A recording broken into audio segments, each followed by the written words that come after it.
This is HBR News number 414. Jonah Hill experiences feminism. Women go to jail for crimes, women most affected. Where we discuss the stories of the week and give it the Badger treatment.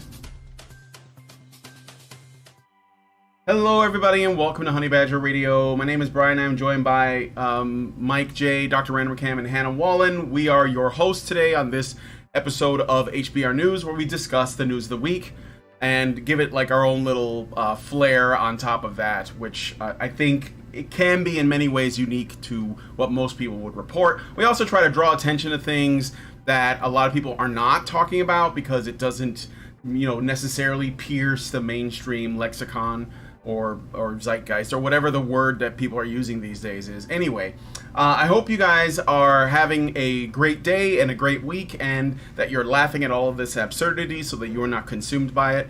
We're going to talk about the show. So on today's HBR News show, we're going to be talking about the recent, I guess you could say, hullabaloo, kerfuffle, and whatever other funny word we can use as a synonym for that, involving actor and Jonah Hill and his ex, whose name doesn't really matter that much. It turned into like a big thing online, and we're gonna look at it because as men's advocates, there is certainly something there that's worth sort of plucking out, even if it is about people we'll never meet and probably would hate us if they did.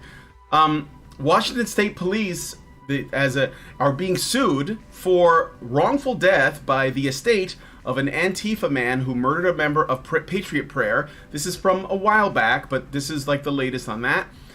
There has been an alarming rise of women in prisons, and it must be addressed according to activist groups, because when men and women go to jail for committing crimes, women are most affected, and more. So stick around, it's going to be a good time, and be sure to join us afterwards for the patron-only show. So on this patron-only show, I got this ridiculous BuzzFeed article. We haven't done BuzzFeed in a very long time. And I was sort of torn between two things. One that was slightly more serious that I think would probably warrant its own show, and this one, where Barbie made a doll with Ashley Graham's physical features, and she reflected on how much she needed to see that as a kid. So I know that this is an ad to watch the Barbie movie, probably. Wait, does that mean she needed to see it as a kid? Like she needs a kid Barbie? That's an interesting point, but it also that sounds like some weird pedophilia angle. But then you remember, girls love to play with babies. Yes. And I wonder what kind of cans of worms that opens. Anyway. So she is going to explain, Morgan Murrell, I guess that's her name, is going to explain to us why if there's a Barbie made in your image, it's just like when God made Adam, it's going to be better for you. You're not going to be a complete failure, according to the celebrity Ashley Graham. So we'll see. I don't know. We'll look at the article in the patron show. And if you guys want to join us on the patron show, for what is likely to be a very educational and enlightening article from BuzzFeed, because we all know that's what they're known for. Become a Badger. Join us at feedthebadger.com. $5 a month will get you into our Discord, where you'll be able to watch all kinds of additional content and also behind the scenes stuff. You'll be able to see drafts before they go up, and there's also lots of activities. People play games, they do viewings of movies and shows and stuff like that. And we all kind of hang out, and it's a very, it's a good community, because they're all people that believe that, men deserve care and consideration, and they're not all men either. So, not that should matter, but anyway, feedthebadger.com, $5 a month gets you into Discord and all of the additional stuff. And plus, if you want to make sure that you don't lose track of us, go to honeybadgerradio.com, or you go to badgerfeed.com, and that's where our stuff is archived, so you can watch things that have been taken down or what have you. And plus, and I gotta push this, please go to Rumble and support us on Rumble, because Rumble is like a growing platform. I think it's going to be really big. I see a lot of mainstream people going there. Very popular, lots of game streams. It's not just like, where all of the let's say the rejects are sent. You know, it's not the island of lost toys or whatever. And I think Rumble's growing, and it's being really competitive, and YouTube is getting ever more sort of censorious and all that, and ban happy. So why not come over to Rumble? And it doesn't cost anything, and you know, we are there as well. We're streaming there right now. What's up, Rumble gang? So that is. Oh yeah. So go ahead. And yes, there is some blatant anti-Semitism there, but you need somewhere for the blatant anti-Semitism to go to die. It can't do that on any of the other platforms, not even Twitter. It goes there to get pushed into the underground. And the only place when you push things into the underground, they grow. Exactly, and then you have to kill an even bigger Hydra. Yes. Or you can just leave that Hydra to die. Yes, just starve the Hydra. Don't worry about the heads. But anyway, yeah, so we are HB Radio, all one word, HB Radio on Rumble. Please join us over there. I see that we have some new folks following us on Rumble. Great. Thank you guys so much. You know, just support Rumble Chan is what I'm saying. So, all right. Anyway, all that out of the way, let's get into today's stories. We're going to start. Oh, and by the way, my dog there is Jojo. He's curled up in his little dog ball, chilling out. So say hi to Jojo. Give him pats. And I will occasionally... He is not dead. No, he's not dead. What? He just looks dead. He's sleeping. He's playing dead. Yeah. He's very dedicated. He's a lazy bones. Mike, what were you going to say? My comment was... Oh, okay. Oh, okay, It got lost on most of the audience. It doesn't matter. That's fine. I just want to make sure I didn't miss anything really important or crucial. So, anyway, let's get into today's stories. We're going to start with Jonah Hill. So, Mike J, I'm going to give it to you. So, Jonah Hill, that if you haven't seen him these days, is looking like Socrates. Yeah, really, he is, right? He lost a whole bunch of weight, and he took on this real Grecian-looking beard. Yeah, you might know him from Superbad. That was a movie, and I remember him from 40-Year-Old Virgin. He had a really small part, but it was very funny. So yeah, he's kind of been that guy that's sort of in that movie for the past. Yeah, the Judd Apatow thing that was going on. He used to be fat, and now he's less fat, so he's like a detransitioner. Hollywood doesn't want to know anymore. So, Jonah Hill, by the way, something I recently found out. Do you know Hill's actually his middle name, not his last name? I believe it. What's his last name? It's actually Jonah Hill Feldstein. Yeah, of course it is. He got really angry when people found out the last name. So what? Parentheses, and so on. Embrace it. Just saying, he legally changed his name in 2022 after it got leaked, but we're not here to talk about that. Sarah Brady, who was a surfing instructor and law student, dated actor Jonah Hill from around August of 2021 to sometime around August of 2022. So barely even a qualified ride, less than a year there. Brady has recently made a call out directed at her ex-boyfriend Hill, alleging he was emotionally abusive. Brady took to Instagram, of course, where all great discourse and conversation happens, over a week ago to post several accusations as well as to leak personal text conversations. In the text conversation, Hill makes it very clear that he expects certain boundaries not to be crossed in their relationship. Some examples of these things that he expects her to not do are as follows, and some of these are going to be a little bit paraphrased.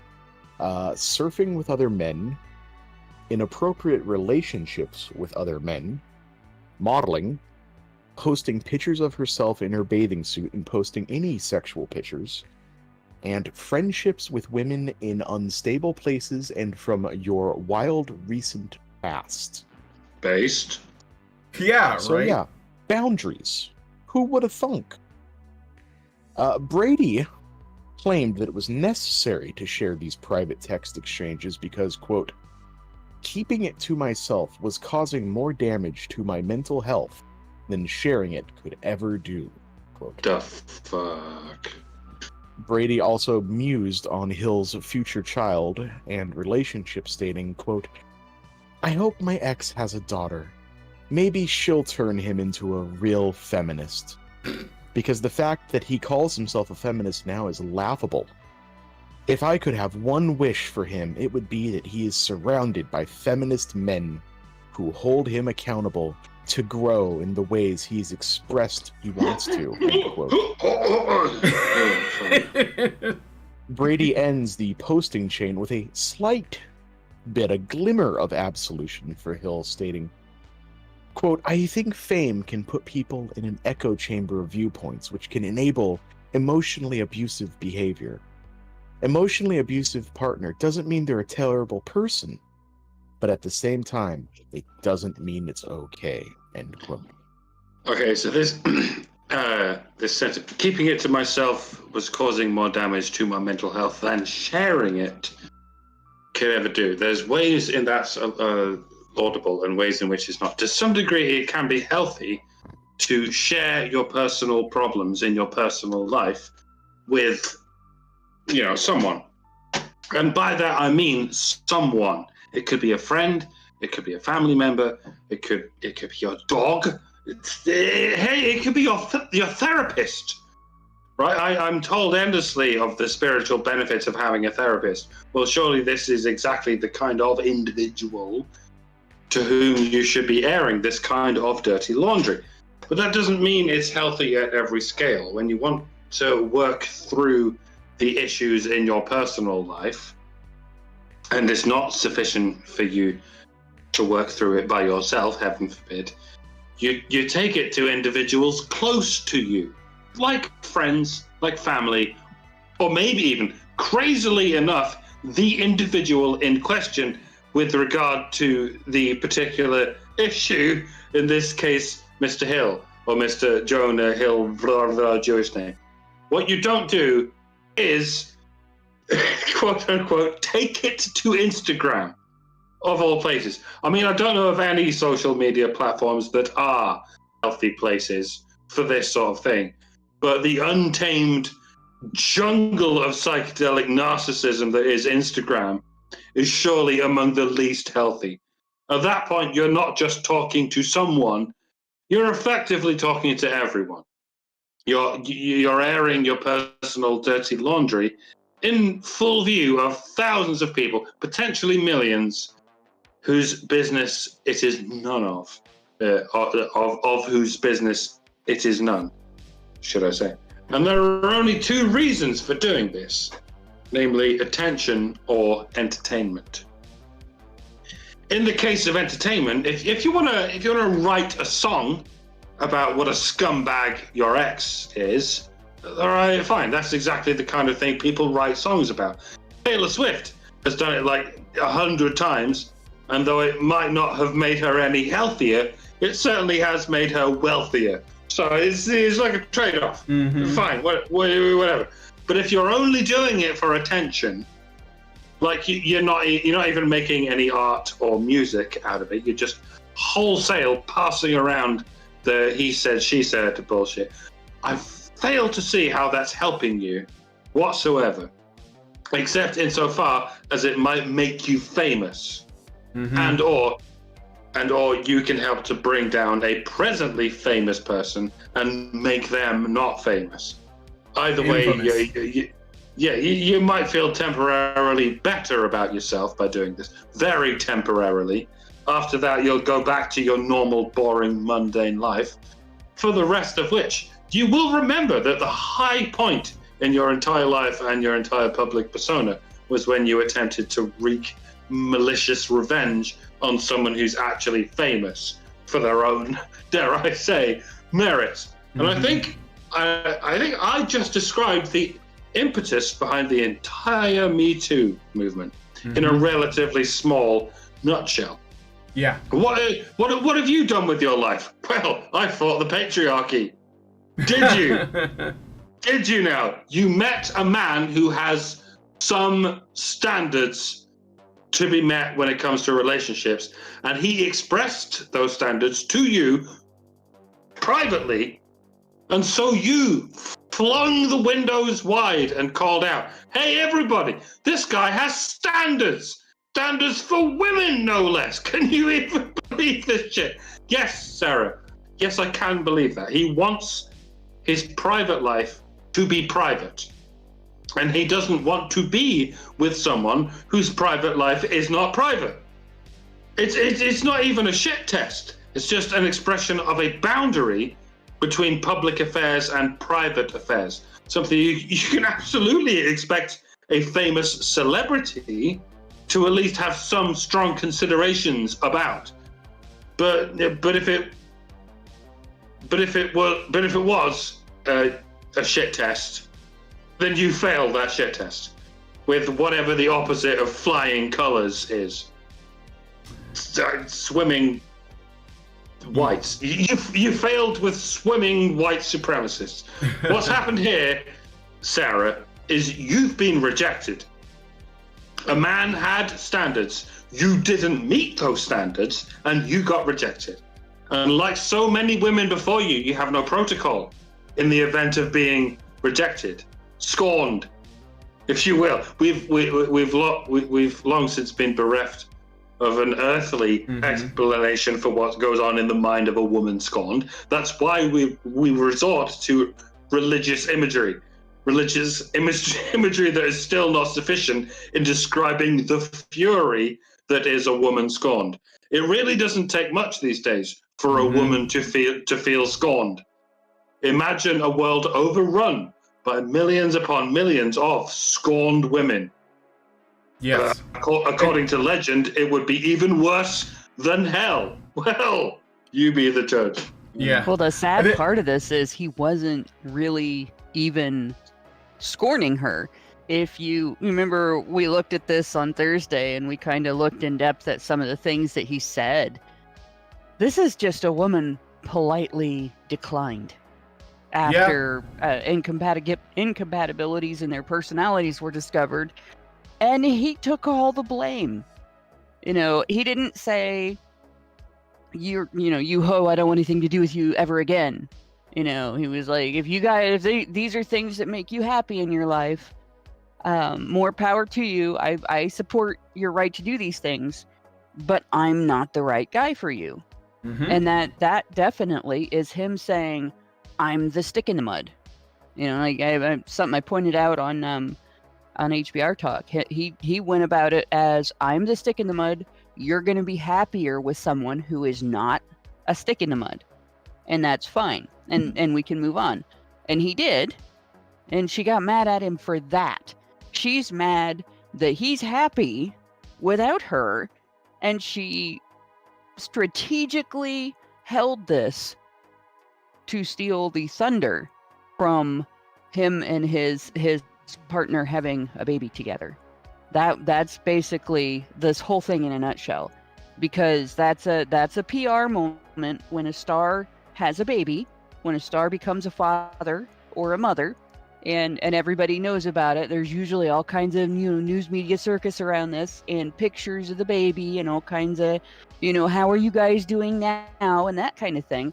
But all of the news with his name in it right now is about this and people trying to dig up shit from his past to go, oh, look, Jonah Hill did this or Jonah Hill said this, and it's scandalous, or cringy or whatever. Yeah, it does. So cringy is his shtick, so why should he be upset, right? It does go to show, like, that first of all, yes, a lot of people were backing or supporting Jonah Hill's side of this. Yeah. But there were a significant number of people that were not. They were supporting the surfer chick. And this is like, it just shows, for one, never date a feminist, even if you are a feminist, because I know that Jonah Hill is a feminist, and this is how he ended up in this situation. Just never do it. You have to throw that ideology completely out. It will ruin your life 100% of the time, eventually. But also, men should be allowed to have some kind of boundaries. It's important to note that he was not forcing her or commanding her to, not surf with other men or whatever. All he said was, you do what you want, but if you do these things that I'm not comfortable with, we're not going to work out. And I respect you for making choices, right? Whatever. And you don't have to like what I believe, this is what I've done this with women. Like when I was dating, I'd say, well, here's the things that I don't accept. And I just tell them. And it doesn't matter if like I'm being prudish or if it's too much, whatever the hell too much means. None of that matters. At the end of the day, it's my choice. And remember I said this like a week ago or something. We were talking about how women are the gatekeepers to sex. And I said that men have to take charge of being the gatekeepers to commitment. That means that they have to have standards, because they can't, if a woman is looking for a man, she will use her sexuality to attract him. But a man has to say, this is what I expect.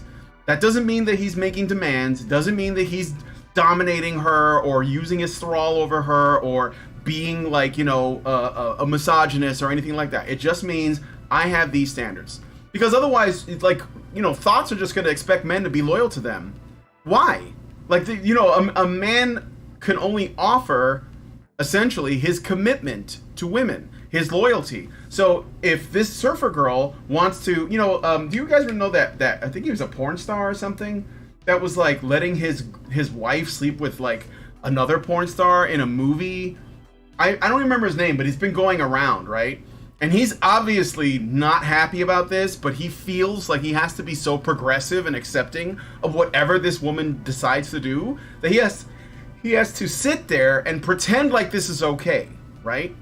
Well, she's like not just sleeping with another man, but making a movie with another man, like that. So Adam 22, yeah, Adam 22, right? Exactly. Like this guy, I'm sorry, like I don't know how many. It doesn't, like, no amount of tattoos and like crunches is going to protect or is going to not make you look like an absolute weakling because you don't have any boundaries. If a man has no boundaries, then there's nothing there. Like there, and so if it's bothering you, then you need to put that forward. And I think I commend Jonah Hill for that, but he needs, like, this woman is using his claim to be a feminist against him. Oh, he says he's a feminist, but look what he did to me. And feminists are siding with her because at the end of the day, a man that calls himself a feminist or does not call himself a feminist, whatever it is, they're just another, man that they're going to put on the chopping block. It doesn't matter. So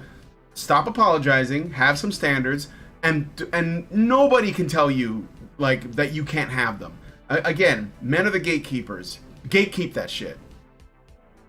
Yeah, the only thing you can ask for really in trade for commitment and respect is commitment and respect. Uh-huh. And in a relationship like that, you either have to be prepared to agree, if you're getting together with somebody that's a kind of a party girl, to be a party guy, or you expect, as the woman getting together with a more conservative, and his lifestyle is conservative. I'm not talking politically conservative, but in that he essentially conserves his associations, right? Mm-hmm. He does not just spread himself around, and that seems like something that's not compatible with them at all. But if she was going to try to give him respect and commitment in return for his respect and commitment, then she should be looking at,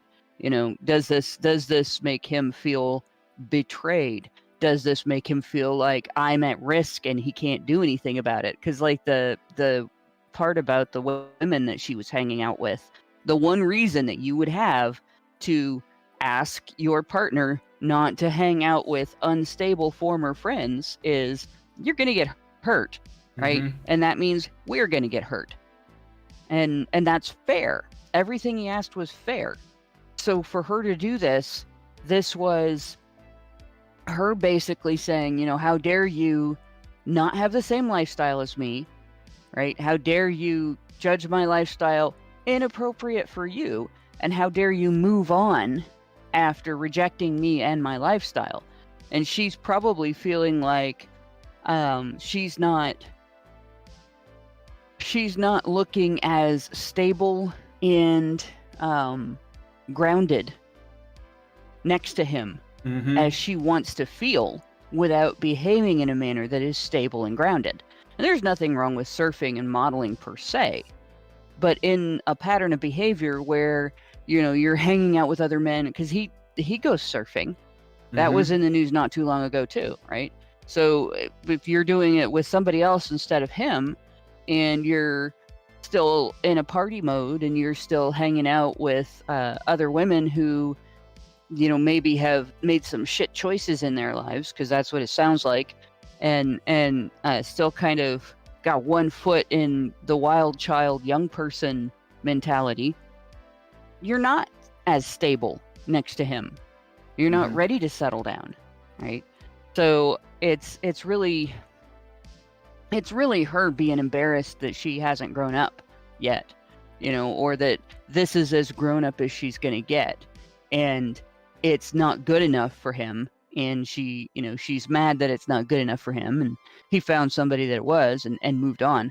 And the biggest thing is about the being angry that he's not torn up, that they broke up. Because, like, I've watched that happen personally. I've watched a woman get angry that a man she walked away from, it wasn't even a guy that politely declined her. It was she, in a very painful way, betrayed and abandoned him, and just left him to emotionally bleed to death, and he didn't. And she got really angry about that and went ballistic for a while. And so, like, this is mild in a way, compared, because she's not filed any charges, she's not called the police on him, she's not made any restraining orders, she's not gone ballistic like that. And she didn't attack his children yet. And if she's in any way sane, she'll figure out how bad this makes her look, and she'll leave the guy alone, which she should do. Yeah, she should. Well, move on. I mean, yeah. But I mean, honestly, I wouldn't want to talk to her again after she did this. No. If I was him, I would not. I wouldn't even want to hear her name again.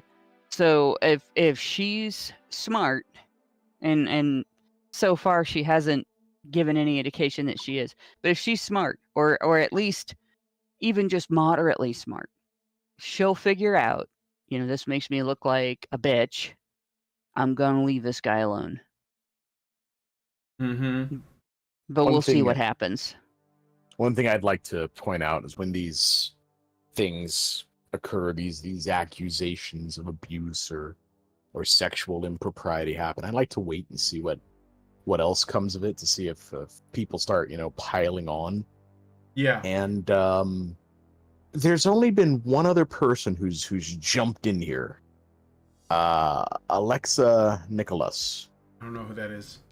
You're not supposed to. That's a stripper name. That's very obscure child actress. Oh. Let's see. Nobody's called Alexa except prostitutes and Amazon's robot. And, listening devices. But yeah, I think her biggest thing, she was on a child's show on Nickelodeon, and that was kind of her thing. But she alleges that over 15 years ago, Jonah Hill shoved her up against the door and kissed her without consent. Oh no! And this is like one of those naughty books that feminists read. And then that's literally it. That's the only other accusation that's come out of here. And usually I kind of wait to see if, like, they start pouring in, because if you have a fire hose of stuff coming in, well, essentially they may not all be true. You might have one or two in there, but if we've gotten to this part and that's all that's happened, yeah, I think they got nothing on. I don't think so. I mean, like, again, if they do, then if you're not, look, if it's not a crime and you didn't go to the cops, then I don't care. Because, like, that's where we're at now. But people have used, like feminists and women have used Me Too to literally move up in the ranks in various companies. It's been used as that kind of tool. And this woman probably did it for clout. That's why she couldn't make any direct allegations. All she could say is, he emotionally abused me when he said, these are the things I won't tolerate. And so I put a poll through, and maybe I should have worded it a little bit better, but I know what people mean when they answer it. I said, can a man have boundaries with regards to dating feminists? And 68% people said yes, and 32% no. I think that in the eyes of men, yes, you should be able to, because men should have boundaries, and they have to establish those boundaries, and they have to be upfront with those boundaries, and they should be fearless with those boundaries. But the Me Too movement will be used to tear those boundaries down. That's what happened with Jonah Hill and probably others. I mean, it's not the same as the Johnny Depp thing, but it's in the ballpark. It's at least the same sport. And in terms of at least no one's bed was shit on. Yeah, well, at least you have to think about it. The perfect boundary in regard to dating feminists is I don't date feminists. That is a boundary. That is the a boundary you should have. Is if Yes. you are a feminist, we are not compatible. That's it. Agreed. And that probably would be the safest bet in terms of if she says she's a feminist, the safest bet is to say, I'm sorry, but we're just not compatible. Yep. All right, so we're going to move on to the next story, but thanks, guys. I do have some stuff to read out. So I got a super chow from Meredith G, who gives us $5. Oh, that's the wrong thing. Where's the jumping chan? There it is. Okay. And she says, HBR News 414, honey for the Badgers. Thank you, Meredith. And then I got a super chat from Albatross for $2. And they say Jonah's first mistake was dating a surfer. Well, dating a feminist. But I don't know anything about dating surfers. But you might have a point. He was probably just, becoming sexually active, I mean, I don't know if that was before or after the weight loss. Because, before, he probably could only ride on his fame. No pun intended. And anyway, Massa Rogue then gives us $2 and says, Hannah! And then puts I don't know if that's a thumbs up, a hugging face, and a heart emoji thing. Sparkling heart. It's +5. Heart +5. Anyway, so thank you guys so much for that. Let us know what you guys think about this in the comments. And we're going to move on to the next story, which is, it's a blast from the past, kind of. I mean, so, Mike, you could. So, this is something we did touch on very briefly a couple of weeks ago. But just bring everyone up to speed before we get to the meat and potatoes of the update here. So, some of you may recall during the Summer of Love riots in 2020, known criminal and self-proclaimed Antifa member Michael Forrest Reinhold shot and killed a member of Patriot Prayer, Aaron J. Danielson, in cold blood. Reinhold would later tell Vice News a fantastical tale about being surrounded by trucks waving MAGA flags, and that it was in fact Danielson who was the aggressor. Reinhold continues the tall tale, explaining how he feared for the safety of his person of color friend, and that he had no choice but to open fire upon Danielson as Danielson attempted to attack his friend with a knife. Except that this version of events was a total and complete fabrication, one that was easily disproven by witness cell phone video as well as local video from security cameras. The real version of events shows Reinhold stalking Danielson and an associate before eventually ambushing both of them and firing upon Danielson. Completely absent from this video was Reinhold's imaginary person of color friend and also Danielson reaching for a knife. In fact, the report that would come out would later state that Danielson did not even possess a knife that evening. After giving his interview to Vice News, Reinhold then would flee the state and would also be charged with second-degree murder. The FBI, as well as the U.S. Marshals, would locate him in a suburb of Olympia, Washington, where they attempted to arrest him. Now, what happened afterwards isn't 100% clear. There's a lot of different reports of how they say this went down. But most sources report that Reinhold failed to comply with orders to surrender and drew a concealed firearm. Reinhold was quickly fired upon by law enforcement and killed as a result. Now the update part. As a result of Reinhold's death at the hands of law enforcement, his estate, which I can only guess is family, is launching a federal lawsuit against Washington state, alleging that police had no plan other than using deadly force against Reinhold. The lawsuit states, quote, "The actions of the officers before, during, and after the shooting show that they either had no plan to arrest the man without injury, made no effort to follow such a plan, or plan to use deadly force from the start." End quotes. Daniel's son. something. Wax on, wax off, Daniel's son. Or something.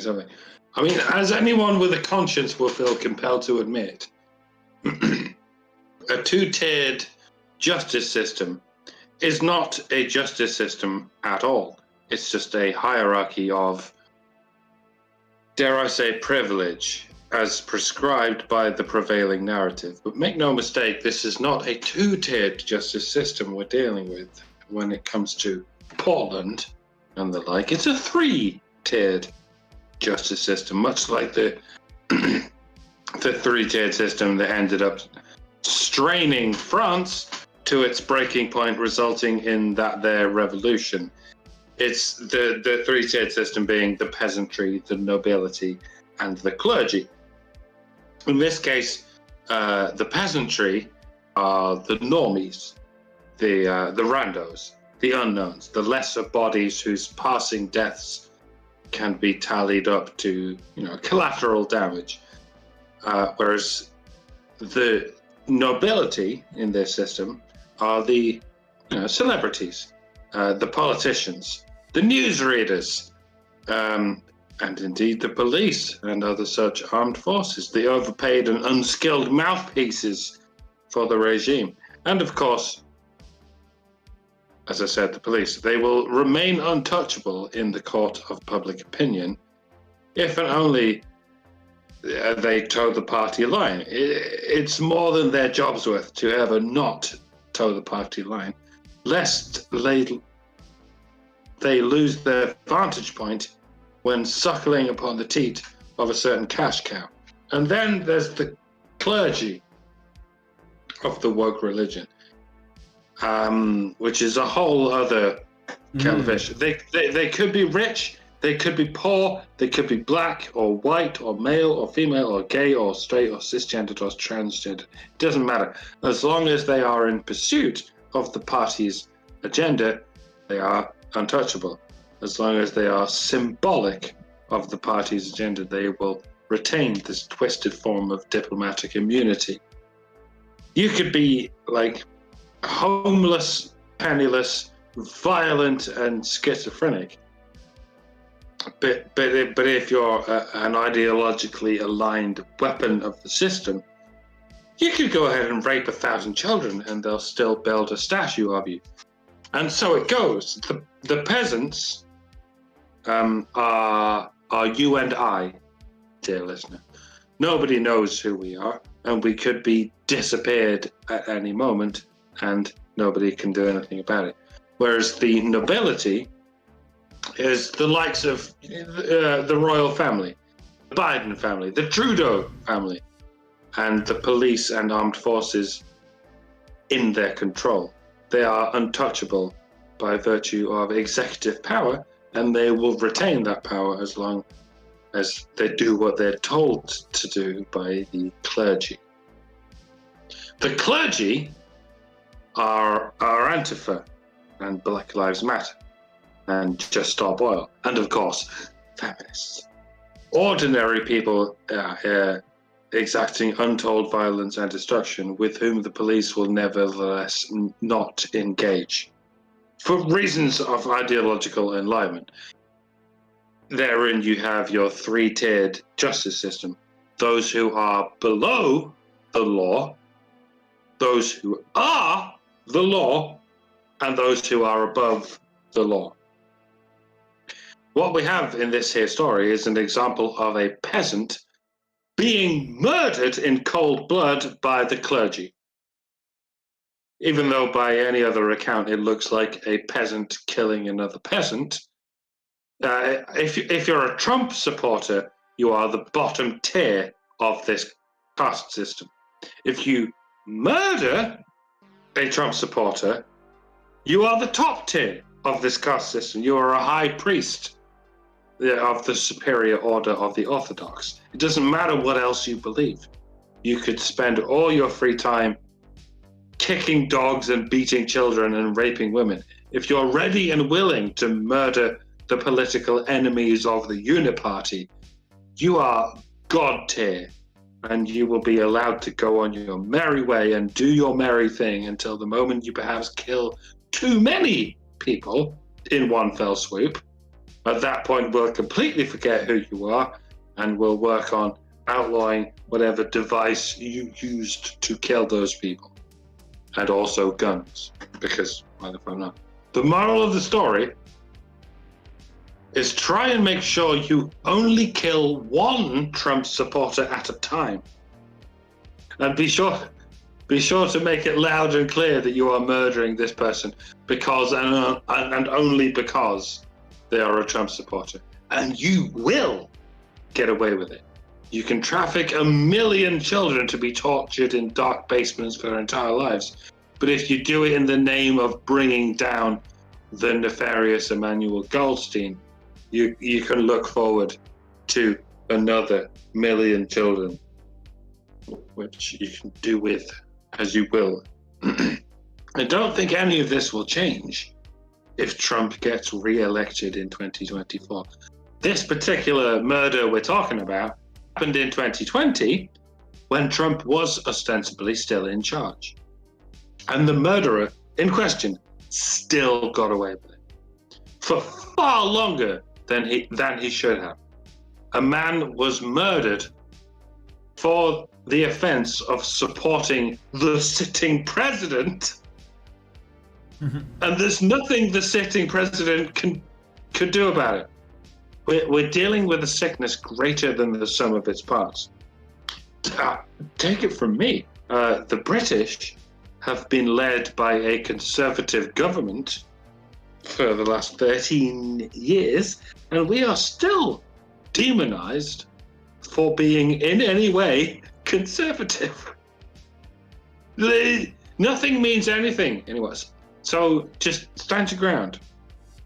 Whatever your political affiliation is, stand your ground. Speak softly and carry a big stick, and do not let any given communist within 6 feet of you do their thing without you whacking them about the skull with the heavy end of that big stick that you're carrying.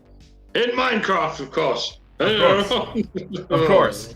I got something to say, but I want to let Hannah speak to this first. No, you go ahead. All right. So, okay, here's what I want to say. So, why did I pick this story? What does this have to do with men or feminism? Well, here's what I've been noticing. So, yes, it's true. This happened while Trump was president.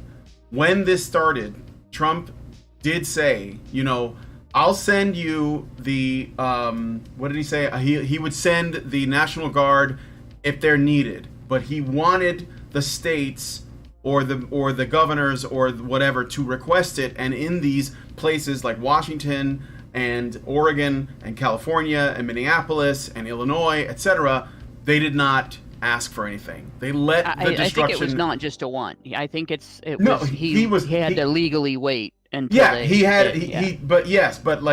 couldn't act if they didn't request it, and of course the people running those states did not request it, so they let this happen. Now, this is interesting because I'm going to get to why I think this is relevant. Okay, I've noticed that in those same states, those left-wing states, there is right now an insanely high crime rate.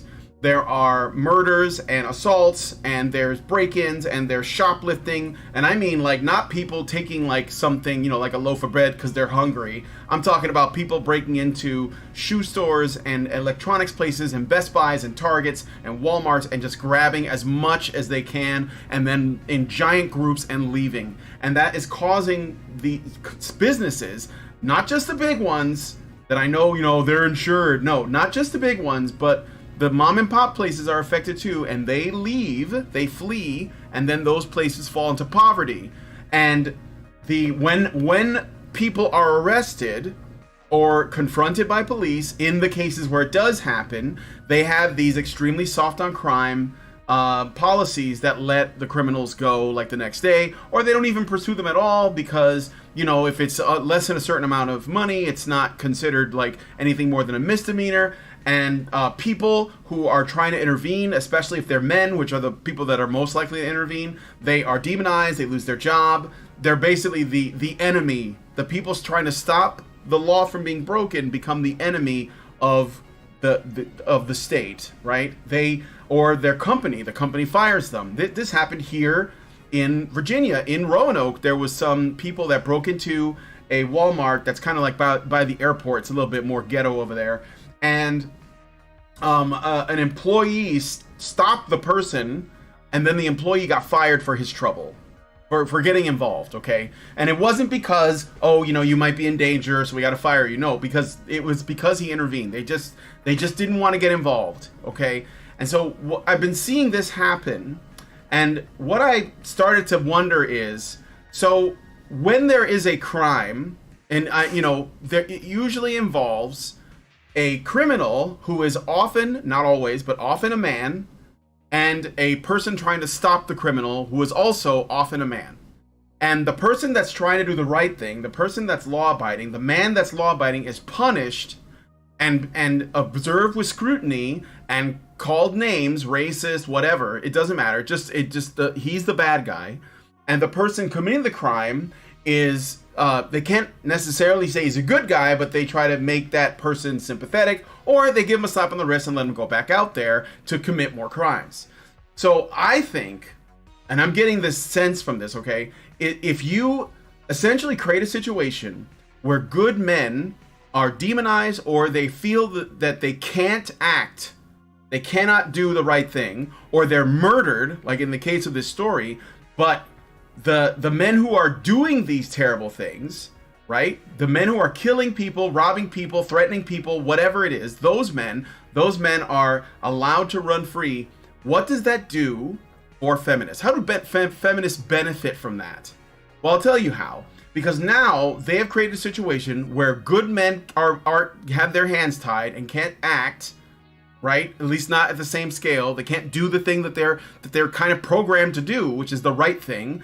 And the bad men, the dysfunctional men, the abused men, the bitter men, they are allowed to run rampant. And now feminists can say, look at how bad men are. Whenever the time comes. And I think that this is on purpose. I know it might sound conspiratorial, but it's not hard to punish the heroes and celebrate or forgive the criminals and don't do anything to change them. Just let them continue to be criminals. And this has been going on for a long time. Why do you think they attacked the police?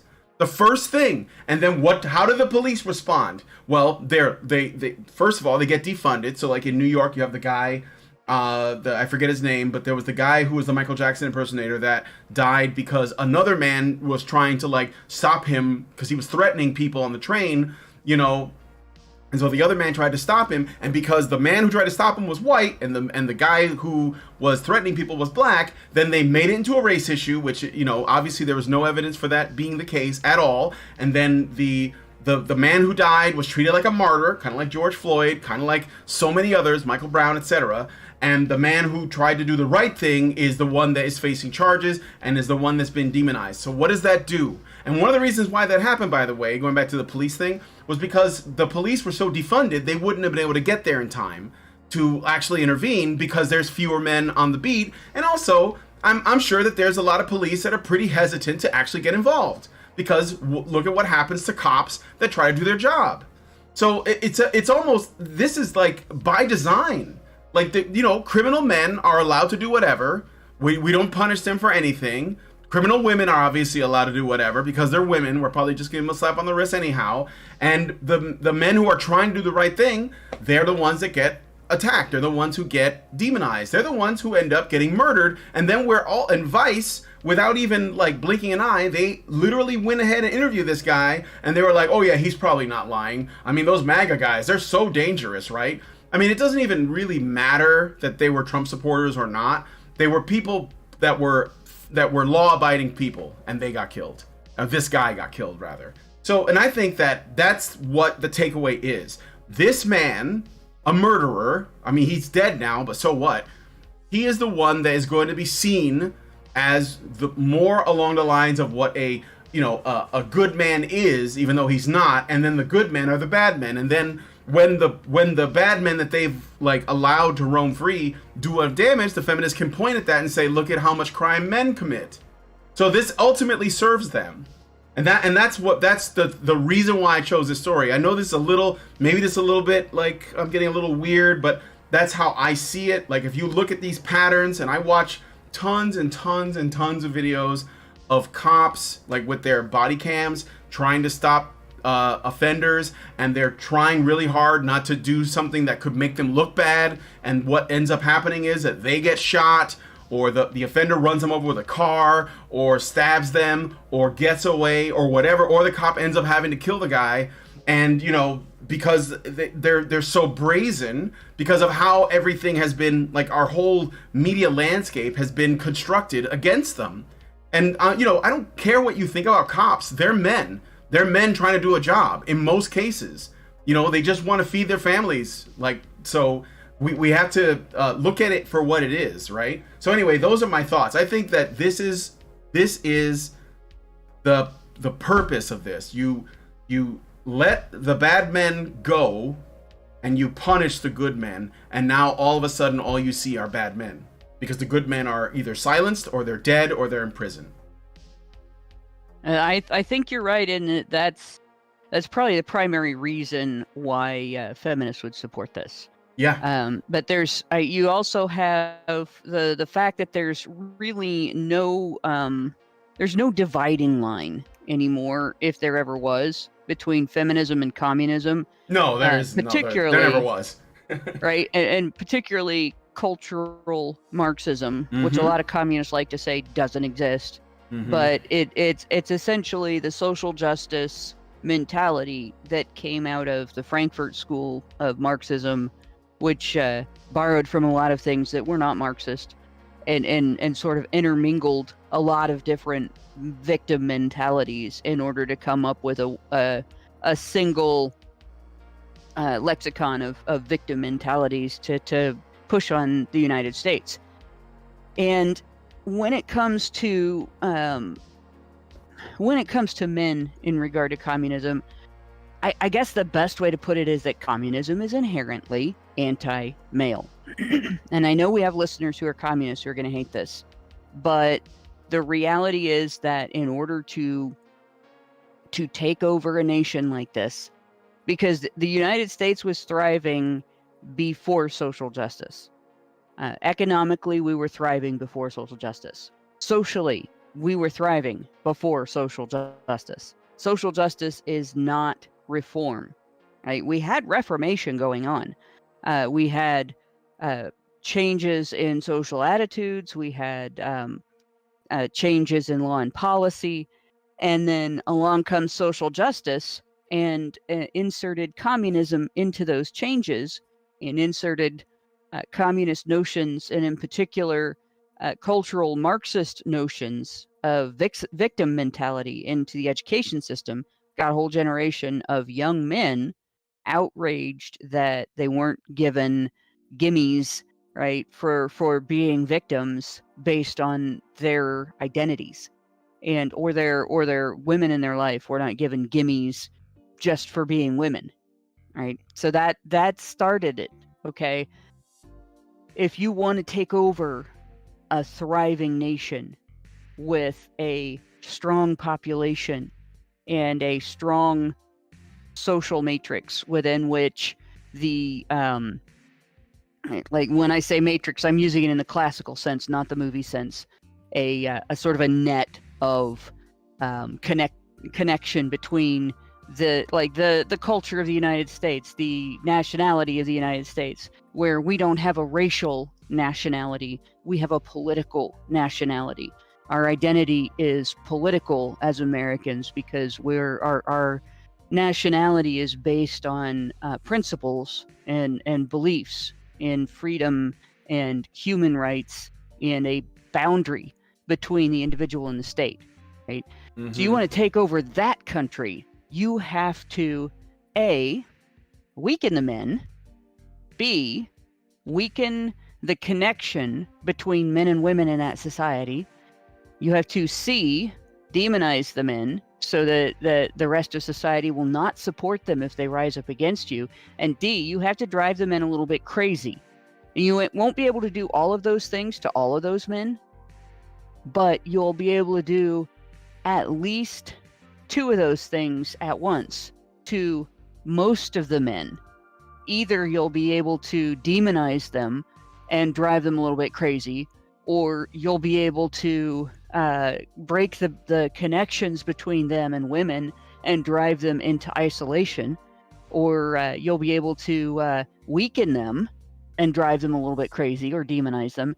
Like, you'll have enough that when you come along with a new political system, the only people you have to sell it to are the ones most likely to comply, and that's women. And that's what's been happening in the United States for the last 30 years.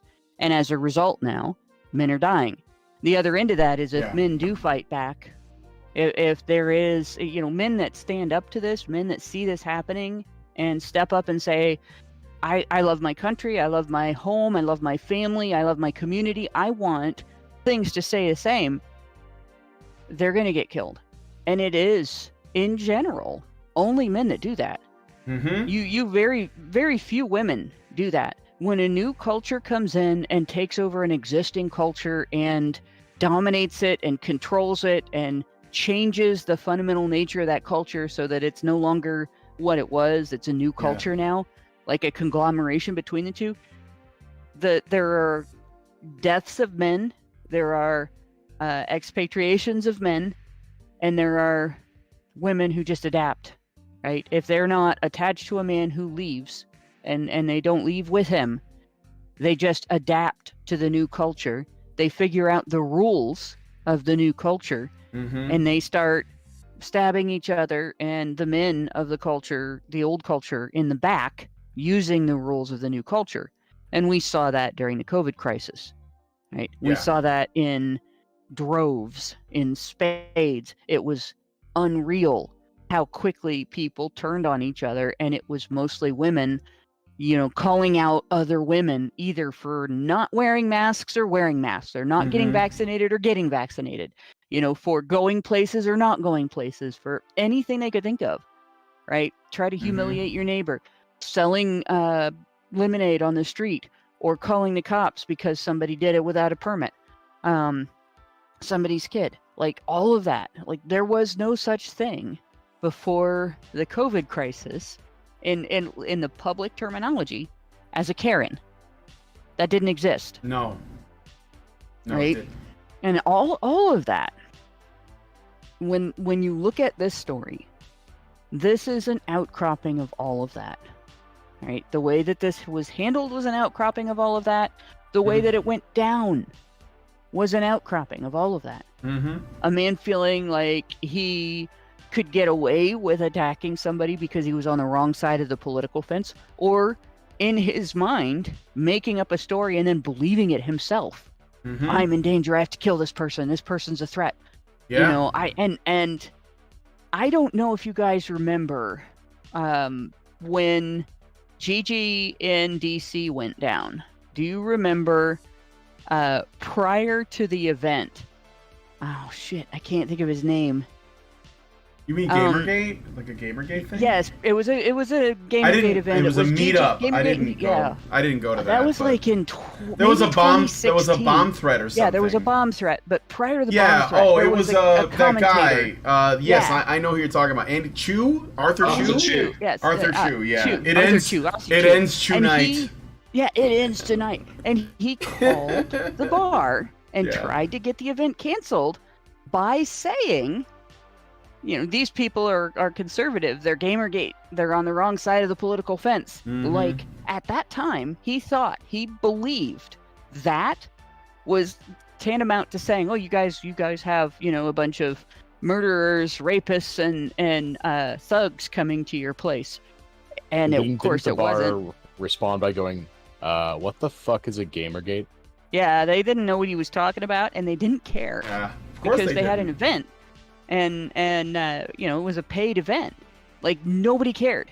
But he was 100% certain that just by calling and telling them who we were, that was going to, oh, these people are bad. You can't. Now, today, right? If somebody did the same thing and it was Trump supporters and the bar owner was a Democrat, or if it was Biden supporters and the bar owner was a Republican, and there's either way that might result in conflict, that might result in changes to the price. It might result in, like, when we tried to schedule the ICMI and feminists, the first ICMI and feminists threatened the hotel we were going to go to. They basically said, we need $10,000 insurance or we can't do this. And then when we got the insurance, they're like, we're still not going to do it. And we had to find a new venue at the last minute. Yeah. So, that all of that stuff, that is all taking down men. It is weakening the defense of society. It is all in an effort to take over society. Absolutely. Men are the only thing that stand between. But men are also men are also the most useful tool to do that. So but only if they can break them. Yeah, first. only that. Break them first. Yes. So just with regards to this individual, I think that he likely felt that what he was doing was the best thing, not only for, the country, but especially for women. So, when commie men, like, go out and they're violent, like Antifa, they're usually doing it in service to women. And I don't just mean, like, women as an abstract, like, we're protecting our women because, all of that. That's why feminism is, like, there are no communists that are not feminists. They're basically the same, okay? That's why I just say commie for all of it, because it is the same. There is no feminist that is not that, at least to some degree, even if they only want it for women. But I would say part of this is the fallacy of, the gynocentric way of thinking. This guy felt that self-sacrifice in terms of, like, sacrificing his being on the right side of the law and sacrificing another man at the same time. But that was one of the bad. That was one of the bad men. He was protecting women. He believed he was doing it for women. Right? Yes. Because he believed he was doing it for women is the excuse for all kinds of evil that's taking place in the world today. Yes. That hasn't really been the norm in the past. No. I mean, and men have sacrificed each other for women throughout history. Yeah. But this political division, this hasn't been a thing in the United States throughout the United States history until now. Yeah, until very recently. Yeah, well, not to this degree anyway. So what I would point out is, if we had this in our nature from day one, if this was a thing that men had to do, were compelled to do from day one, where it boils down to senselessness and deadly behavior, where it's not just war for resources, it's not just fighting to protect an individual who is under real threat, but actually going out and looking for glory by killing somebody that isn't even a threat, even remotely a threat. Like that would have ended the human race. We would not have gotten where we are today. Yeah. Even the flawed position we're in right now never would have happened, because the men would have all killed each other. The primary reason why tribes kill other tribes is because they're protecting their women. That's even if it's for resources and land, those resources and that land goes to the women. So it's all about women. That's why you can try. They try to create class struggle between economic classes. It didn't work. They did it with they're doing it with race. It's less effective. But when you do it with women, people will 100% accept it, even if they don't think they're accepting it. They will accept it. That's why you get people when they talk about the Middle East, they point over there and they say, look at how those men treat their women, and the men in the Middle East look at our country and they say, look at how those men treat their women. It's the same thing. It's like it is at the base of everything. And so I say with sympathy for Antifa men that think they're doing what they believe is right, and they are mostly doing it for women. Like the people who are the leaders, like the people who are the motivators and the engines behind Antifa as a group and Black Lives Matter, which I don't know if they're still a thing, are women. It's women that control Black Lives Matter. It's women that run Antifa. It's these teachers like Yvette Falarca, who I'll always bring up, was like the big Antifa person in Portland.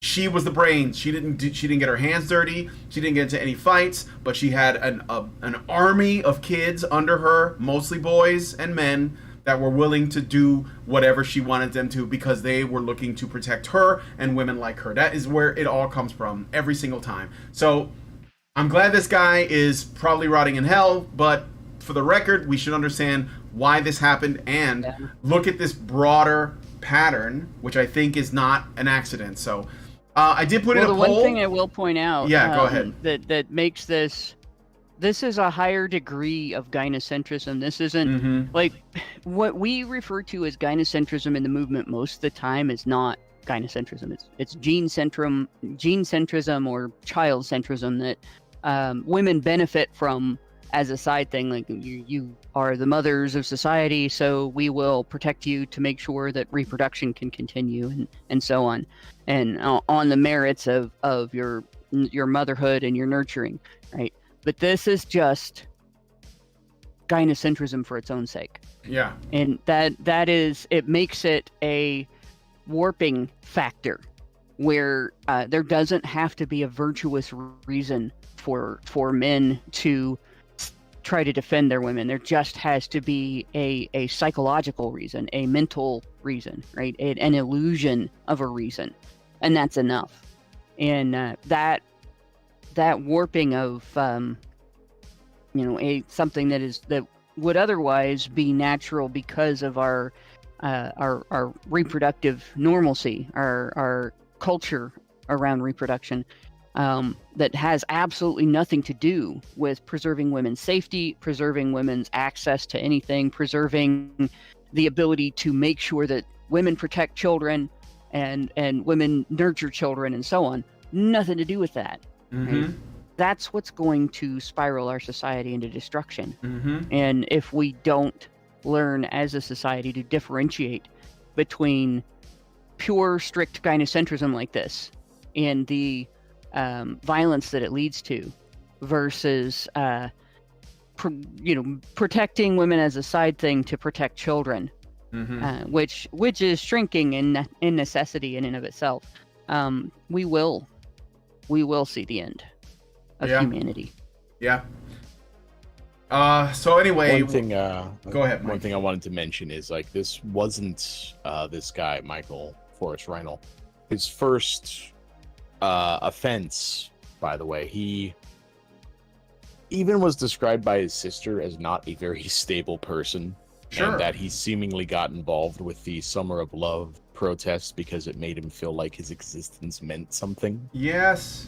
Yes, he of course. had been arrested previously in June 2020 for racing his teenage son on the interstate, going up to 111 miles an hour, with his 11-year-old daughter in the car with him. Oh, okay. And when they got pulled over, they found a whole boatload of drugs and a gun in there. No shit. For which he didn't have a license for. Yeah. And in classic Portland style, after being booked for driving under the influence, reckless endangerment, and unlawful possession of a firearm, all charges were dropped. Oh, how about that? Because they don't actually prosecute people in Portland. No. That's not how these things work. I mean, considering... Oh, and that was another thing I wanted to mention, too. Number one, it's interesting that it's the estate that's suing. That suggests that he's not poor. But aside from that, though, more importantly, this lawsuit, you know who's paying for that, right? Like, if they win, you know where the money is coming from. The people. It's coming from the taxpayers. Yeah. Mostly, this isn't a civil suit. This isn't like, because there's not a lot of people know this, but like, if you have a loved one that dies under shady circumstances and it was a police officer or other government law enforcement officer that kills them, there's a criminal suit where, like, okay, was there a crime that was committed here? And then there's usually a civil suit, usually for something like wrongful death, where you are actually suing the person. You're not suing the law enforcement apparatus, or you're not suing because you want them in jail. You want to get money out of them.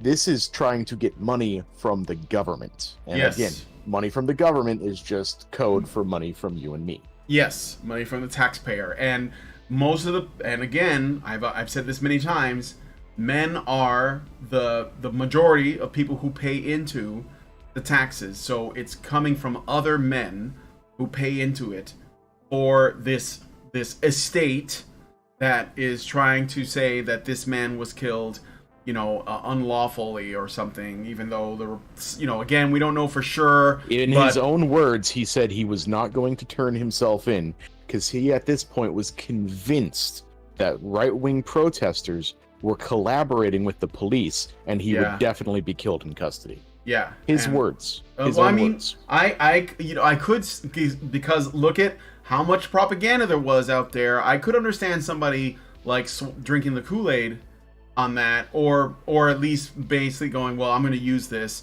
to try and get out of it because everybody hates these people, right? Am I right?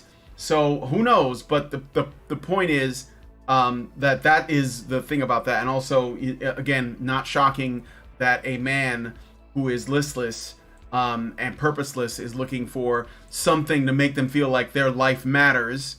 And so they need an adventure. They need a quest. And so that was his. So anyway, let us know what you guys think about this one in the comments. And I see the poll that I put through is, do you think this divide between violent men and virtuous men is engineered by feminists / commies? Same difference. 71% said yes, 29% said no. Thanks, guys, for your thoughts on that. I look forward to seeing your comments. All right, back to the Super Chows. I got a Super Chow from, he's John Cena, Richard Bier. So thank you, Richard. And Richard says for $5, wait until the mafia gets involved with retail establishments again. The shoplifting will be handled very quickly, and the shoplifters will just be on missing persons posters, and nobody will know the whereabouts of them. People will just disappear again.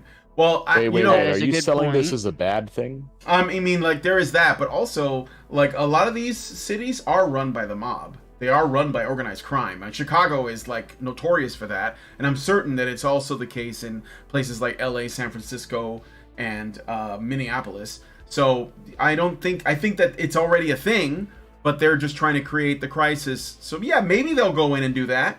But who's going to pay the mob more? The shop owner or the government?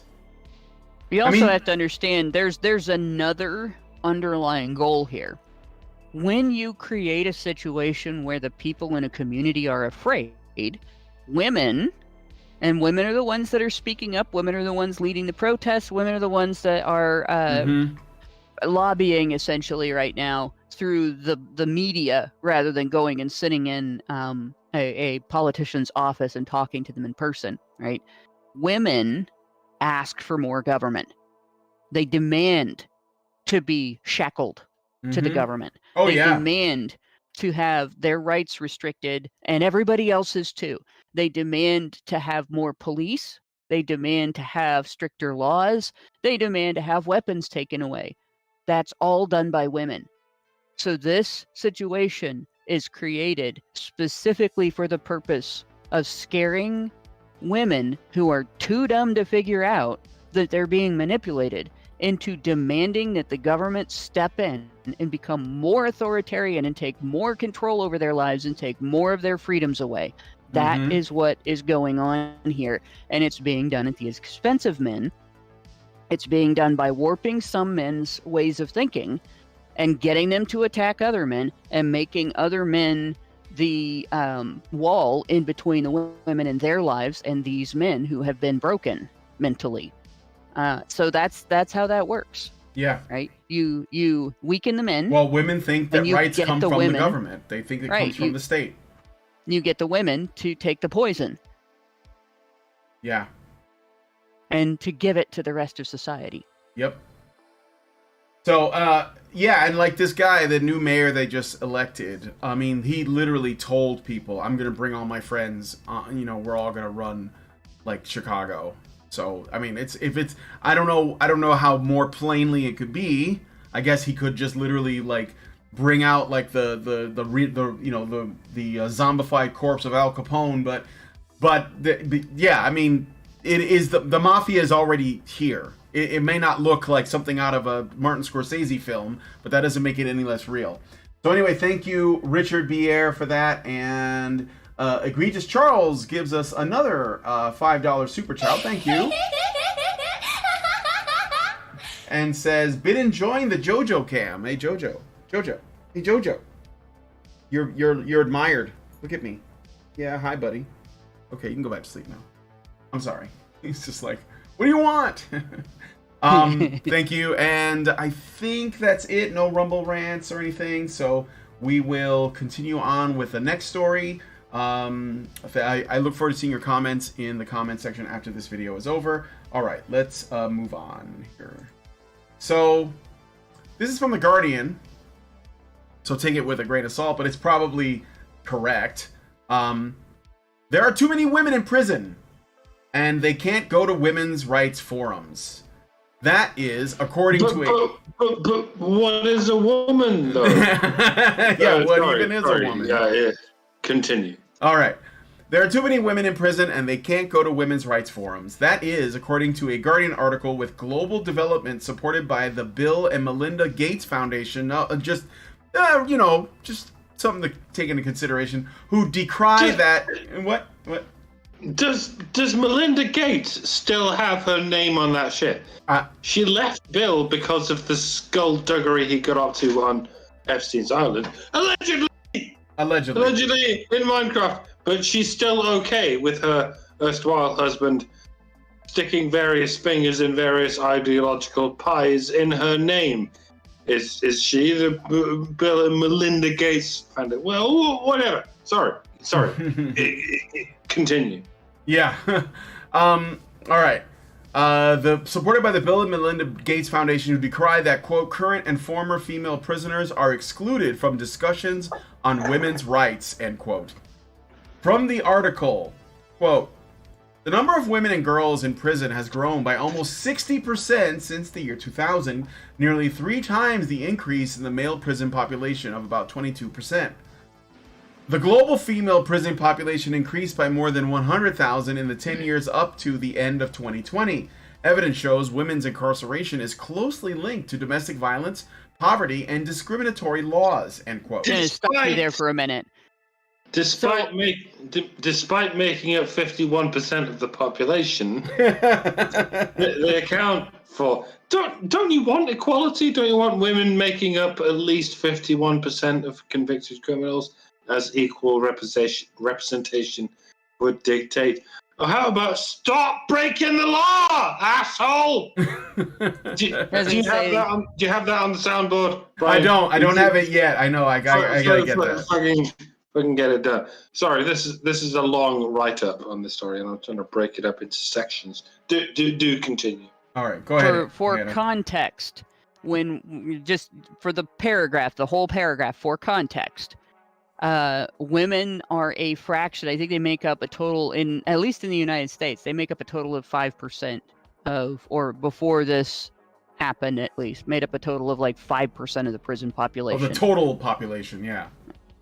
Right, the total prison population, and that's our incarcerated population, because you're looking at prison, jail, juvie, everything in that, and women and girls were a tiny minority in regard to men and boys, but at the same time, we had the Starr report and the Dorner report showed that anytime a crime was committed that involved a man and a woman, or a man and a woman committed the same crime under the same circumstances, the man had a much higher chance of having the police called, having the police take him into custody, arrest him, having prosecutor decide that the crime was worth prosecuting, having the court decide that he was guilty, and he would, if he was declared guilty, and a woman was as well, under the same circumstances, he was likely to serve a much longer sentence. So men being the higher percentage of the prison population is partly a result of discrimination. And Starr in particular determined that this was not because women are not they're not equal perpetrators and when they commit the crime, but that women are able to do things like, if they commit the crime with a male partner, they throw him under the bus, they claim to have been under his thrall, even though the evidence in the case shows they're not, and the court takes that into consideration and is more lenient with them. Or they use circumstances, their life circumstances, as an excuse. Women are more likely to be given short sentences or otherwise treated with lenience if they have children. Men are less likely to be treated with lenience if they have children, and so on. So this evidence shows women's incarceration is closely linked to domestic violence, poverty, and discriminatory laws. That's bullshit. Evidence does not show that. Mm-hmm. That statement is a flat-out lie. What probably is the case is that there are women who are now being incarcerated because they have done things that they were getting away with in the past, and it's now Caught being up to them. declared, oh, they did this crime, they committed this crime because they were poor, or where they use the phrase domestic violence. 2/3 of two-way and 70% of one-way domestic violence are initiated by women. So they're complaining that women are getting incarcerated for domestic violence that they are initiating most of the time. And that's when they say domestic violence, they're trying to make it sound like women are getting incarcerated for being beaten, for crimes they're committing trying to get away from an abuser. But the reality is women are being incarcerated for conflicts that are spilling out into public because they were the abuser. Right. And how many of those are lesbian couples too? Let's be real. So, right. But I mean, even probably a small couples, amount, but I know. I mean, definitely. I mean, if the woman is the aggressor 2/3 or more of the time, then in 2/3 or more of these instances, it's quite likely that if women are being arrested, it's because the cops figured out they were the aggressor, or as the aggressor, they were so violent the cops had no choice but to arrest them. Yeah. And it is relevant. So just for context. Yeah. So as you read through this, that's the context of what you're reading. Right. Okay. So from the article, I'll read that other paragraph again, just in case you guys missed it. The number of women and girls in prison has grown by almost 60% since the year 2000, nearly 3 times the increase in the male prison population of about 22%. The global female prison population increased by more than 100,000 in the 10 years up to the end of 2020. Evidence shows women's incarceration is closely linked to domestic violence, poverty, and discriminatory laws. African women's rights activists, along with Amnesty International and Human Rights Watch, are calling for the organizers of the Women Deliver Conference in Rwanda to be inclusive of all women, including criminalized, incarcerated, and formerly incarcerated women. And a letter coordinated by Women Beyond Walls... What the fuck do African women have to do with this? Well, this is... Are African women overrepresented in prisons? No. Well, no, guess who else is even more overrepresented in prisons? It's men. Yeah. Are we gonna? Can we? Never mind. Sorry, I'm gonna. No, it's okay. I'm gonna let you finish. I think this is because they want women in prison to get on forums so they can be converted to feminism, and that's what it is, right? And if you think about it, like Angela Davis, who was a straight up commie feminist woman, a part of Weather Underground. She went to prison and she's out, and I think she's like running a bunch of like nonprofits, I put that in quotes, essentially grifts like all over the place, along with other radical feminist women from the 70s and 60s that are just raking in cash, and they're creating an army of zealots, and they'll do it in the prison population. Why do you think so many men go into prison and come out, converted to Islam? It's basically just like a recruiting station for ideologies. I mean, sorry, but that's what it is. So yes, of course, they're complaining because they're not letting these women get on the internet so that they can be converted to this, horrific ideology. So that's why African women's rights activists, along with Amnesty International and Human Rights Watch, are calling for the organizers of the Women Deliver Conference in Rwanda to be inclusive of all women, including criminalized, incarcerated, and formerly incarcerated women, and a letter coordinated by Women Beyond Walls, a platform to end the over-incarceration and over-criminalization of women worldwide, to host an official event on the issue, was not accepted. Again, from the article. So this is the last bit, but this is the Guardian's perspective. It's not necessarily the truth. Claudia Cardona, director of Corporación Mujeres Libres, which is a Spanish thing, an organization that defends the rights of women affected by the prison system, said society considered women in prison or who had been in prison as not worthy of being heard. However, we have lived experience that enables us to construct a world where all women are given opportunities and have their rights protected, she said. Cardona, who spent almost a decade in prison, added that ignoring this group of women had direct repercussion. It limits policy reform and our ability to obtain funding and stops us from building our movement, which aims to build global solidarity and elevate the voices, experiences, and ideas of women who have been deprived of their liberty, she said. All right. Women who strapped their 15th child to the trunk of their car and let it drift into a lake with the handbrake off. That's what we're talking about, isn't it? Because we don't seem to have been furnished with any other details. Oh, wow, I spent a decade in prison. It's just inhumane. Okay, what were you sent to prison for? I mean, technically, I was sent to prison for raping a 2-year-old boy, but when you really think about it, he's the one with the penis. So if anyone's complicit in the act of rape, it's him. And yes, this did happen in an Ohio court very recently. Well, Your Honor, it's quite impossible for a penis, even a 2-year-old penis, to be made to enter a vagina of any age without some responsibility on the part of the 2-year-old brain on the other end of the 2-year-old human organism that I'm blatantly raping. I mean, yes, I have clearly been sexually assaulting a child that can barely speak, let alone speak so as much to consent. But I mean, look at this. I, as a woman, cannot possibly benefit from this act. It's like stuffing a deviled egg into a raw Thanksgiving turkey.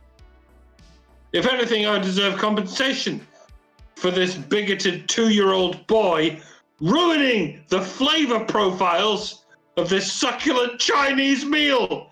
Get your hand off my penis. I've gone into the weeds there for entertainment value.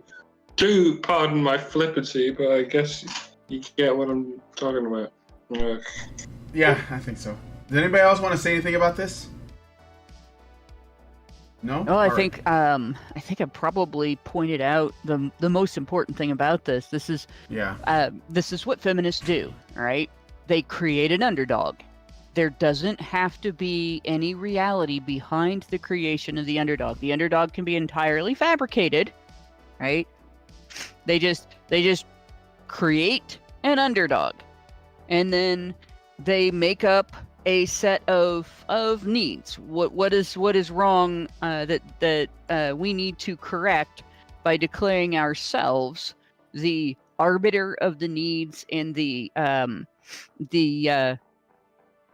not the arbiter of the concerns, but the collector on behalf of, of benefits on behalf of the underdog, right? Then they advocate for benefits that have to be funded by men's taxes on behalf of this female underdog that has been entirely fabricated based on emotional arguments and lies. And then, if anybody challenges that, they use "you're misogynist" as their main argument as to why you should not be challenging their grift. And then they just rinse and repeat. That is their whole entire business model. And they've been getting away with it for over 200 years. And probably longer. Yeah, until people figure out that women have agency, and when women do bad things, it's their fault that they did those things. Those were choices they made and actions they took on their own capabilities and their own decision making and their own personal agency, right? Not something that society made them do.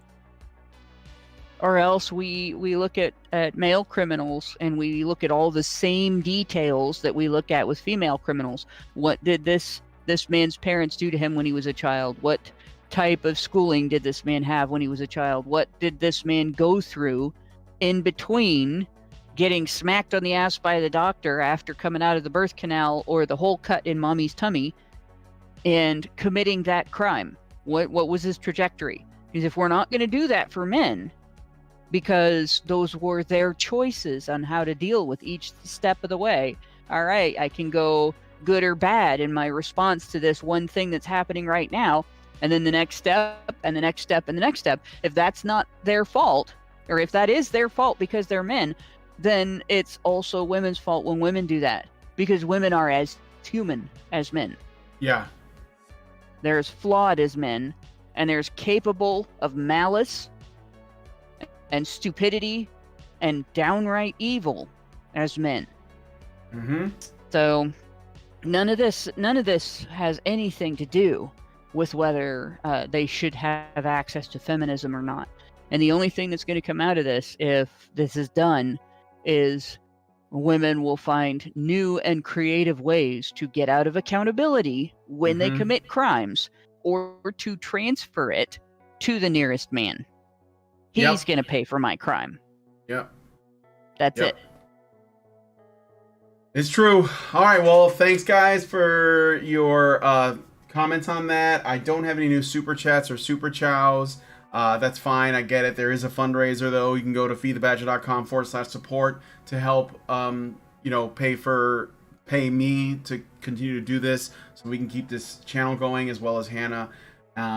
So yeah, that's, if you could go there, that'd be great. If you want to send a super chat, I love reading them, but if not, I get it. Just help us out in whatever way you can. And I look forward to your comments on this. So for my last thing, there's something I want to share with you guys. So I'm going to share this in the live show chat so that so that you guys can see it too. So join my stream. So let me switch over to sources. This woman here is Yani Park. If you guys don't know who Yani Park is, and I hope I'm not butchering that, she is a defector from North Korea. She escaped North Korea, has a harrowing story. She was basically had a terrible experience under the North Korean communist regime, and then she fled to China, where she was a sex slave for a while. Because China's not much better, and then managed to get from there, eventually came to the States. And she's written a book, and she's made a lot of appearances. She was on Jordan Peterson, she was on Joe Rogan. You may have heard of her or whatever. And so we're talking about a woman that has had just a traumatic life. Just a terrible, terrible, traumatic life, okay? And she went on this podcast. I can't remember the name of it. It's right here. Flagrant. I don't know who this guy is. But she was on a podcast, and this guy was asking her if she gets upset when men that she's dating complain about their day, because he's basically saying, well, you're basically a defector from North Korea. How can any man possibly complain? And this is her answer, and I want you guys to hear this. So I'm gonna play it, maybe with I'm gonna turn on subtitles, and we'll give this a listen. My current fiance's complaint is I'm too soft on men somehow. You are too soft. I'm too sympathetic to men. Really? So he's not used to women keep sympathizing. Look at the actual data. Men are struggling. Women, the modern economy, modern society designed for women than men. Actually, it's better for girls graduating from school, getting an office job, right? Yeah. And I'm worried as a mother of son, it's gonna be harder for him. All right, I'm just pausing there for the banana, but I'm getting to the better part here. It's coming up in a sec, I think. And I think it's the first time he met somebody who worrying about men's hardship in life. Oh, wow. So I think I'm very sympathetic. Why do you think men are struggling? I think they're genetically, I mean, nothing's wrong with that. Like, even I observe my son, like his communication skills is not as developed as a girl's. The speed is different, the maturity is different, his like fine motor skills is different. The ability to sit down and focus is like not as good as girls.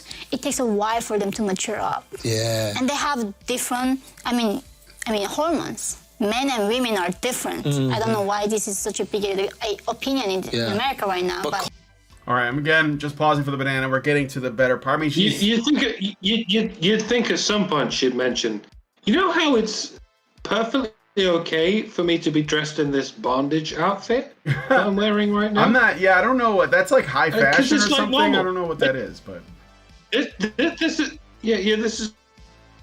what female actresses the Oscars, and it's perfectly fine. In fact, this is what female politicians wear to whatever kind of photo opportunities that we all get. Like, it's pretty tame compared to the Met Gala. Dressed as a prostitute. Yeah. It was like, here I am dressed in scant coverings of leather, and I'm here going, I don't understand why men don't get the same don't get the same empathy as me. Yeah, we've seen what happened if men dressed the same as you.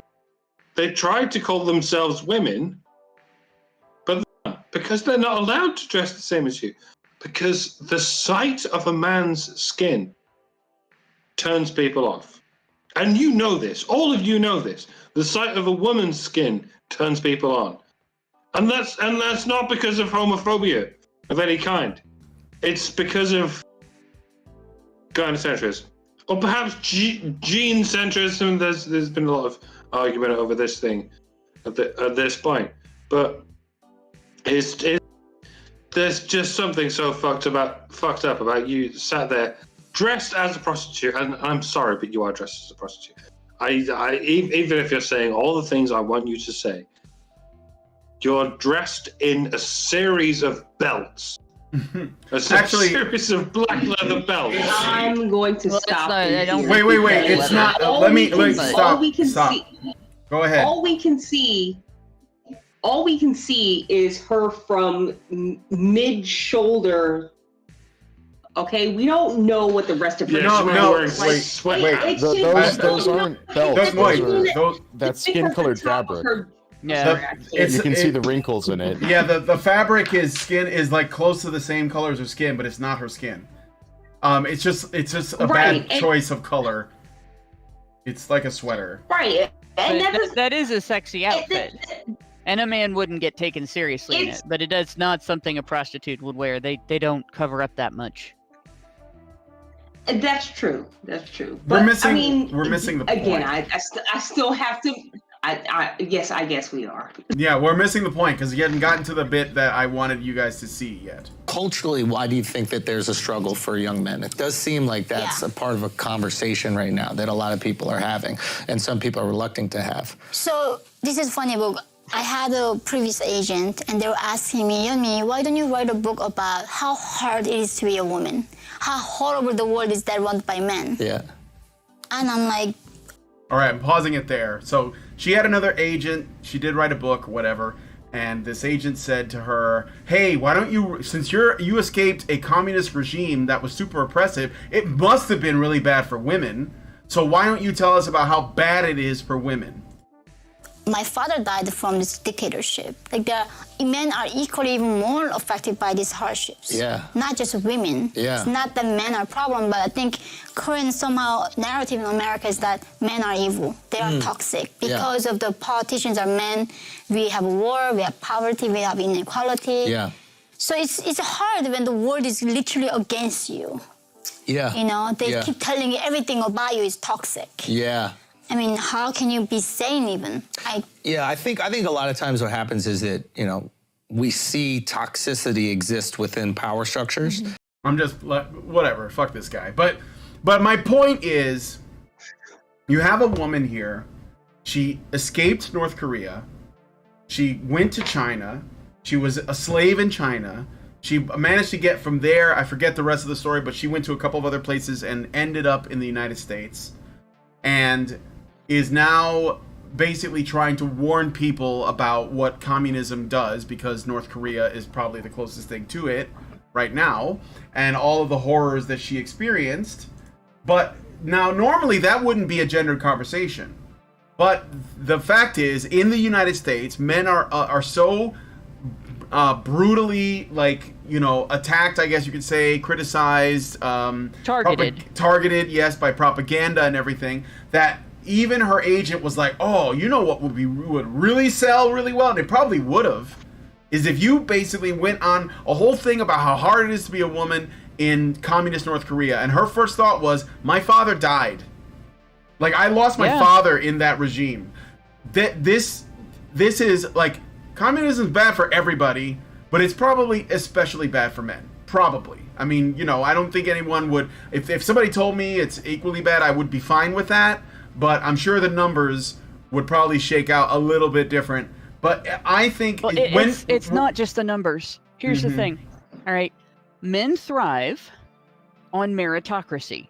Yes. Communism is the destruction, the rejection of meritocracy. Right? It is the rejection. It'd be like if plants came up with a political system to reject sunlight. Yeah. Right? Meritocracy is sunlight to men, psychologically and even maybe physically. Men's physical health improves when they are recognized for what they do, and when they are allowed to, not allowed as in nobody comes along and oppresses them by taking it away, but allowed to amass resources through their own labor, in their own ingenuity and their own accountability, and create for themselves a living environment that is comfortable for them and their families, their loved ones. And when they're appreciated for that, right? And what communism does is it takes that away from them. The truth is, women also thrive on meritocracy. Yeah. Women don't recognize that today. We have a whole society, a whole civilization of women who do not understand the importance of meritocracy to their own psychology, their own psychological health, their own physical health, and the health of their families and the health of their men. And so we're in a poisoned society. But communism is terrible for men because men thrive on meritocracy. Yeah. Right? So you absolutely cannot have a successful civilization that, even if it's successful for just a little while, that crushes meritocracy without also crushing men. And, like, women will chameleon themselves into that. Women will adapt to that more easily than men do in larger numbers and with a greater degree of survival skills within that social environment, because it's all made up of social rules. So it's worse for men than it is for women, but it's bad for everybody. Yeah, and the thing I wanted to say, the reason why I wanted to play this clip is obviously she's saying some pretty common sense stuff. So, not saying like let's, blow the fireworks, because Yani Park knows that communism is bad for men. But what it does is, when she says, I don't understand why we dig on men so much in this country. And there's one explanation, which is that, it's because there are people trying to seize power and they're using anti-male misandrist propaganda to do it. But then there's the other thing where it's like, well, why are there so few people with enough common sense to say, you know what, men are pretty good. Like, we have it pretty good here. Well, maybe somebody has to flee a communist dictatorship and then come to a free country, or a somewhat free country, and realize the difference and make a point of stating that, like, you guys don't know how good you have it.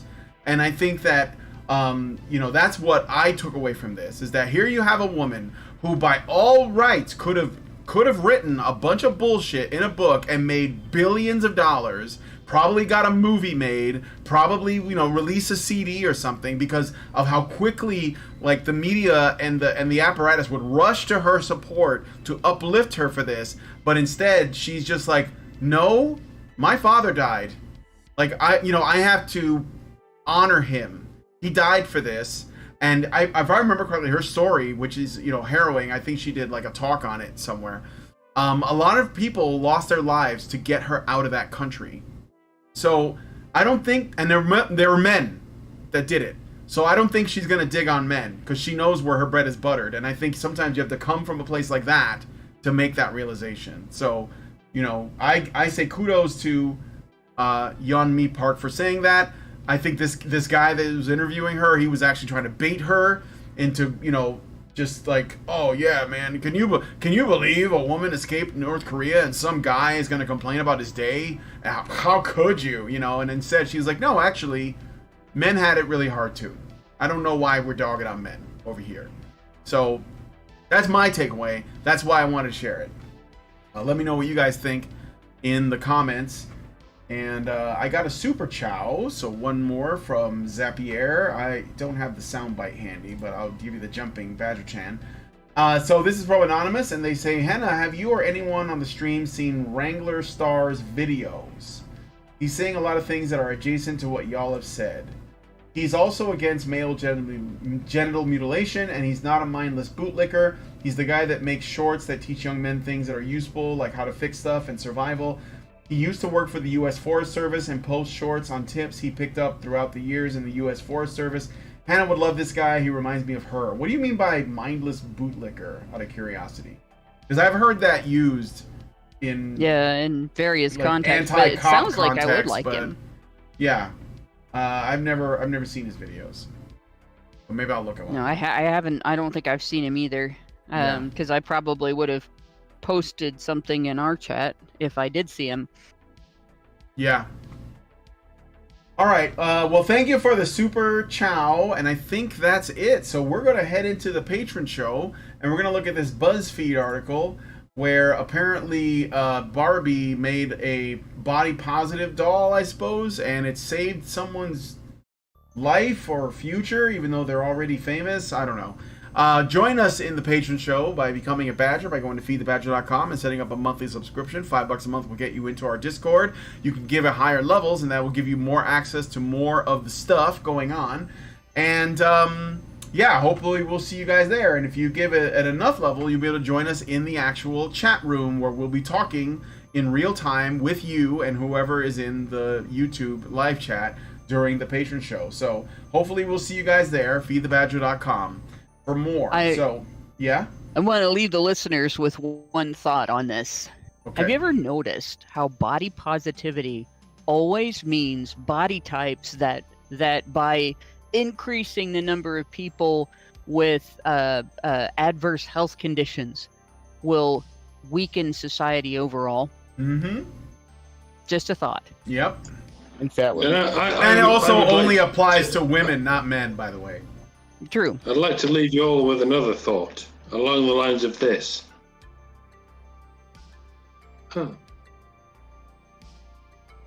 Yes? I mean, that's what thoughts sound like. So okay.